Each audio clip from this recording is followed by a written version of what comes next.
Okay, kalau ni aku nak sembang sikit lah pasal ada satu ataupun dua tempat ni di negeri Perlis. Kita konten negeri Perlis lah kan. Lepas tu kita akan expand sikit cerita tu sampai ke luar langit tu. Okay, ada dua tempat.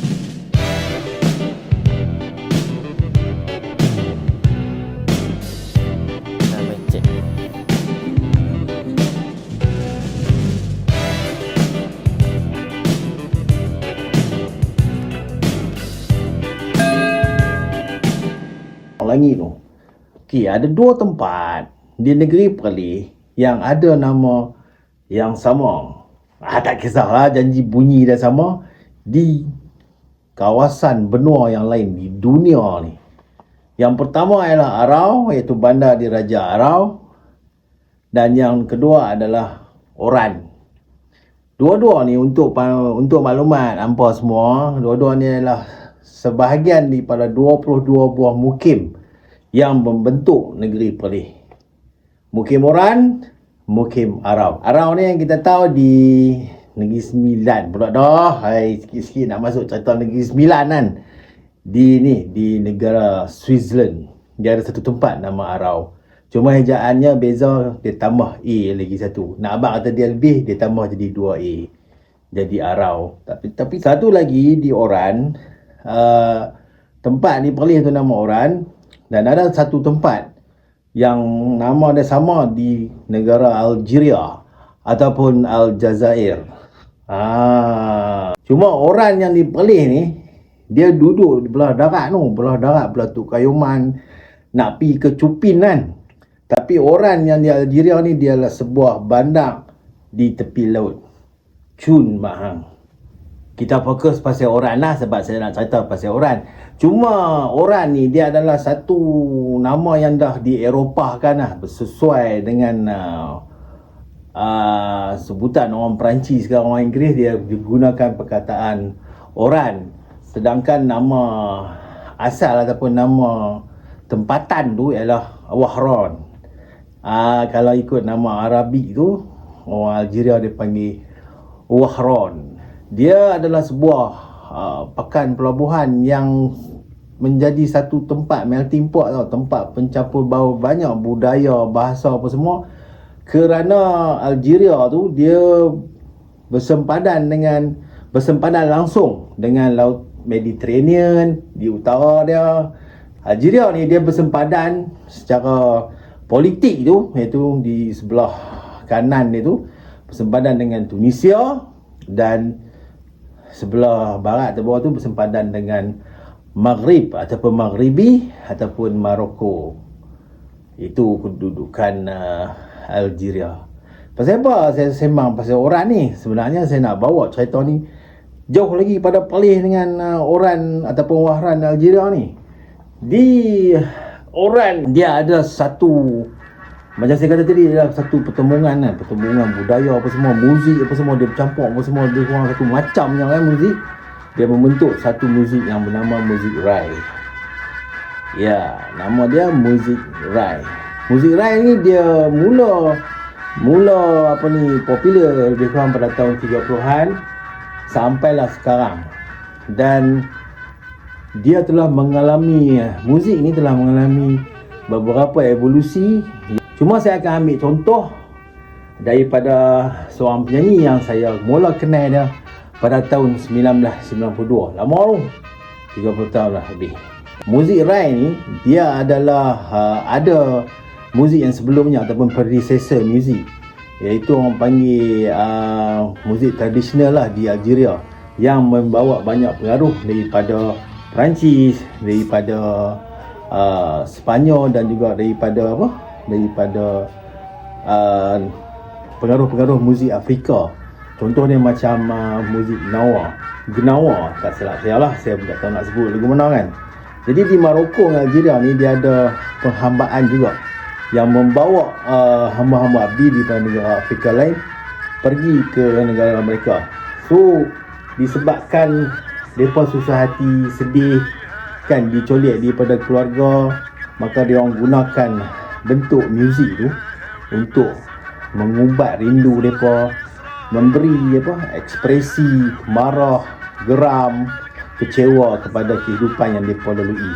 Benda ni adalah sama dengan muzik blues di kawasan selatan negara Amerika dulu, mana orang kata puak kunta kinti kan, kunta kinti lu cerita kunta kinti lu duk kutip duk kutip kapas apa semua, dia pun duk menyanyi. Dia tu permulaan muzik blues. Mungkin dia macam, so balik pada situ, muzik yang dibawa tu dia dah telah berevolusi daripada muzik tradisional tu sampailah menjadi satu muzik yang bernama muzik Rai yang berpusat di Wahran ataupun di Oran. Jadi daripada muzik tradisional yang menggunakan gendang ataupun darbuke kan, yang gedung-gedung yang ada, yang ketuk-ketuk gendang tu, mungkin ada muzik Itali apa semua tu, dia telah sedikit demi sedikit telah dimasukkan elemen-elemen yang sedikit moden pada pandangan kita lah, daripada pengaruh flamenco kan, flamenco Spanyol, daripada pengaruh muzik-muzik kedai-kedai kopi di France kan, di Perancis kan, lebih semua tu dia masukkan elemen-elemen tu, dia akan memberi suasana muzik tu yang baru. Jadi dalam kelompok ni, kelompok-kelompok tradisional ni, yang mana yang menjadi orang kata tekong ataupun khalifah muzik ni, dia panggil syekh lah, yang dia panggil syekh. So bila main yang muzik Rai ni dia ada tokoh-tokoh yang lebih muda lah, sebab syekh-syekh ni dalam kita 40-an kan, 40-an, 30-an, 50-an. So dia main lapis-lapis muda yang 70-an, 80-an, dia pun akan panggil sharp. Tapi biasa kita tengok ejaan dia CHEB, tapi sebutan dia adalah sharp. Yang paling yang saya ataupun yang paling tuan-tuan mesti tahu adalah Sharp Khalid Haji Ibrahim. Dia lahir ataupun beranak tahun 1960. Dia pada umur 14. Pada umur 14 tu dia dah rebel, sebab pada masa tu tekanan di Algeria tu tinggi disebabkan penjajahan Perancis. Algeria pun tak silap saya, dia mula merdeka pun dalam tahun 60-an dan tetap dipengaruhi oleh kerajaan Perancis pada masa tu. Jadi pada masa tu di Oran ni ataupun di Wahran ni, suasana tu memang mungkin ekonomi apa semua dia menyesakkan, dan ada sampai satu tahap muzik Rai tu diharamkan oleh kerajaan Algeria, sebab dia menjadi satu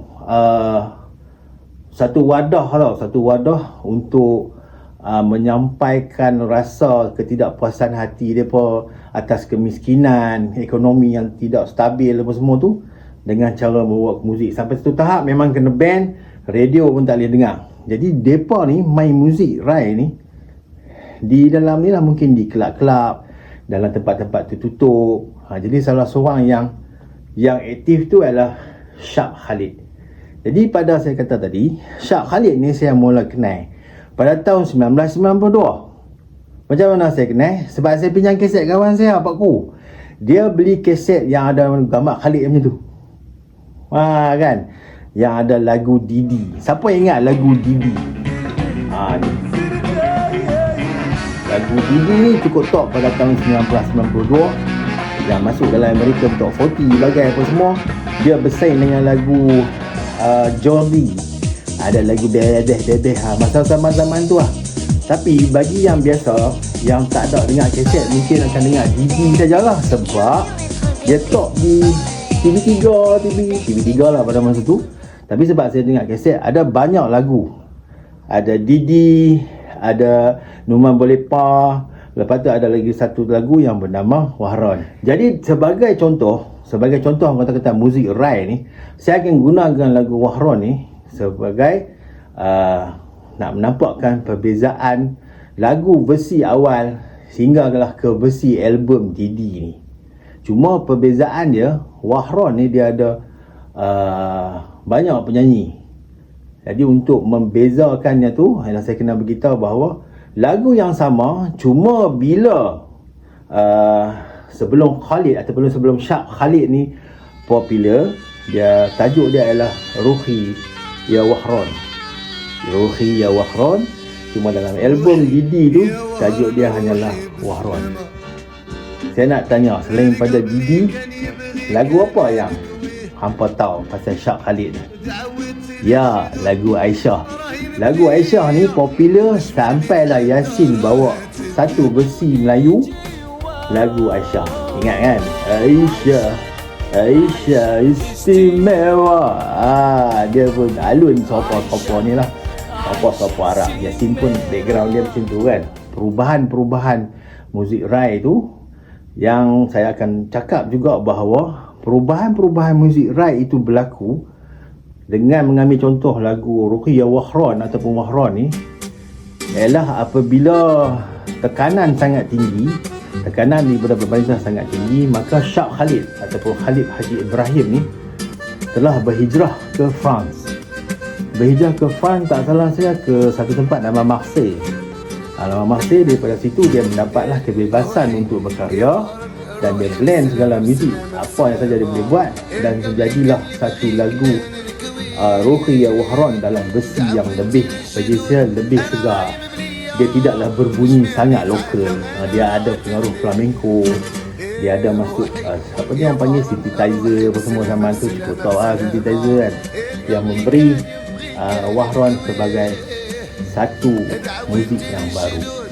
Lirik tidak berubah. Dia menceritakan mengenai kawasan tempat lahir dia, tanah kelahiran dia, apa yang dia nampak yang berlaku pada masa tu dengan kadar jenayah tinggi apa semua, membandingkan Wahran tu dengan Chicago, dengan US. Orang kata nak kaitkan dengan itulah, dengan pergaduhan, jenayah dan macam-macam lah ada. Saya nak kaitkan dengan lagu Wahran daripada Syah Khalid. Dia ada banyak Syah lagi tapi saya tak ambil tahu ada Syah apa tau. Syah Khalid je yang saya ingat. Sebab saya cukup syok lagu dia. Cuma orang ni ataupun Wahran ni, dia memiliki dialek dia yang tersendiri. Dia orang kata special lah, macam kita lah. Paling pun Tok Kayaman pun cakap lain kan. Simpang kan, dia international punya tempat, dia cakap lain. Batu Layang tak ada cakap apa kan. Belah-belah Arau dia cakap lain sikit. Belah Jawi cakap lain. Dia macam tu. Umumnya negara-negara seperti Algeria, seperti Tunisia, Maroko, dia mempunyai dialek yang tersendiri lah, ataupun kita panggil lahjah darijah. Dia campuran lah, bahasa Arab campur dengan bahasa lokal iaitu Amazigh, dan ada masuk pengaruh Perancis sikit, dia ada masuk pengaruh Spanyol sikit, dia ada masuk pengaruh bahasa-bahasa di sekitar tu, dan dia membentuk satu lahjah yang berbeza dengan MSA ataupun Modern Standard Arabic. Contoh dia, kalau kita nak, takut saya silap no. Contoh macam kalau kita guna lahjah Syam kan, kita mungkin akan sebut kifat aja untuk apa khabar. Kalau belah Maroko lah khususnya, dia akan sebut labas alaik. Kita pun jawab balik labas lebih kurang tu. Saya tak pernah, tak mahu lebih-lebih lah. Saya pergi duk tanya Emirati apa semua kan, Saudi apa semua. Sorry lah, saya tak tahu lah. Lau samah, saya tak tahu. Jadi itu saja satu celoteh lama saya tak cakap depan telefon saya ni. Yang cuma saya kaitkan bahawa saya kata tadi, ada satu tempat di Perlis bernama Oran, ada satu tempat di Algeria bernama Oran, yang nama lokal adalah Wahran, yang menjadi tempat bermula dari muzik Rai yang sangat dipopularkan oleh Syah Khalid dan sudah masuk dalam UNESCO Heritage. Dan lagu yang saya buat perbandingan evolusi muzik Rai itu ialah lagu Wahran, juga bersempena dengan nama tempat Wahran dan Oran. Syah Khalid tak silap saya sekarang dia warga negara Morocco. Jadi orang Algeria, banyak Algeria cukup pengarang dia tau. Saya tak pasti lah sama lah, tapi ada isu lah 2026 ni, sebab saya ada baca terbaru ni, macam ada isu juga. Ada isu dia kata Syah Khalid dia jadi spy. Payah cerita ni. Itu kita tak campur lah, janji kita layan ya. Muzik Rai best. Jumpa lagi. Assalamualaikum warahmatullahi wabarakatuh. Labas.